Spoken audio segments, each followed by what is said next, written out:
شو هي سر الفكاهة بحياتنا؟ وليش؟ نفهم المعلومة أكثر إذا كنا عم نضحك من خلالها، إن كان بالمحاضرات أو إن كان أي شيء بالعالم. بلشت قصتي بالجامعة لما كنت أحب أروح أحضر للدكتور يلي بحب يضحك معنا ويمزح وبنفس الوقت عم بيعطي قيمة كتير كبيرة. فمعلش خلينا نكون واقعيين شوي، الحياة ما وردية مثل ما مفكرين بعض جماعة.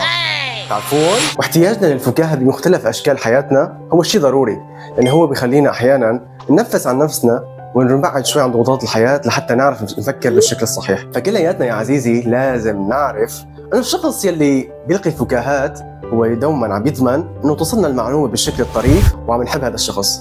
فكرتوا فيها؟ فالفئات الكلية يا عزيزي ما رح تنساه أكيد ورح نضل نتذكره كل عمرك. فاكتشفت بالأخير أنه الطابع الفكاهي هو جزء أساسي من حياتنا، وهو إلى حد ما بخفف عنا آلام اليوم إن كان بالعمل أو إن كان بالحياة.